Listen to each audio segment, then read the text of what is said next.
Maithili express की शानदार प्रस्तुति।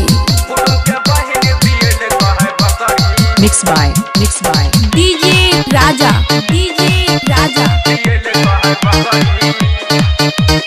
बड़ी घरदौड़ चौक इलाका किसी का भी हो, धमाका राजा का ही होगा। खुशी रिकॉर्डिंग स्टूडियो बलुआ। सब कहे छे हो कुटुम कुटुम लकड़ी, सब कहे छे हो कुटुम कुटुम लकड़ी, कुटुम के बहिन बियल कहे बकरी। सब कहे छे हो कुटुम कुटुम लकड़ी, सब कहे छे हो कुटुम कुटुम लकड़ी,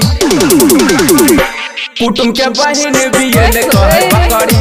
सब कहे छे हो कुटुम कुटुम लकड़ी, कुटुम के बहिन बियल कहे बकरी।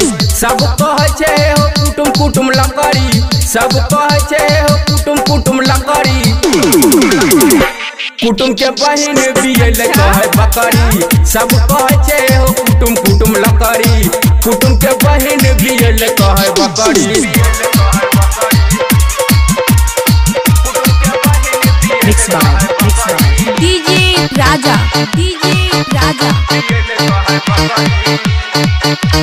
बड़ी घरदौड़ चौक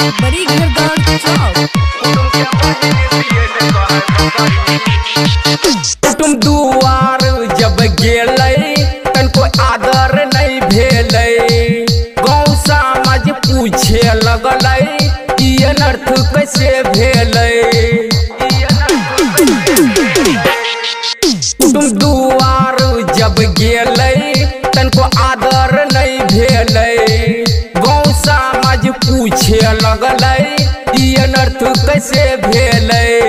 सब कहे छे ओकर बहिन छे छिहत्तरी, सब कहे छे ओकर बहिन छे धधकरी, कुटुम के बहिन बियल कहे बकरी। सब कहे छे हो कुटुम कुटुम लकड़ी, कुटुम के बहिन बियल कहे बकरी। मिक्स बाय डीजे राजा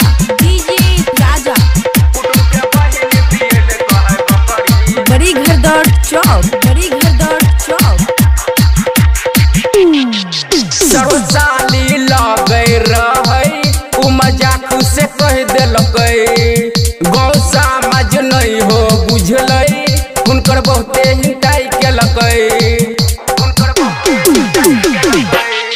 सर्वसाली लगे रहे उ मजाक से कह देलकै, तूफान राजू नहीं हो बुझलै हुनकर बहुते हिंटाई केलकै। अब कहे छे सब खाना हमर कखरी, पहले जो भैला गलती भैता नहीं हो बड़ी, तैयो कहे छे सब कुटुम कुटुम लकड़ी, कुटुम के बहिन बियल कहे बकरी। हमें न कहे छिए कहे छै छोकरी। खुशी रिकॉर्डिंग स्टूडियो बलुआ।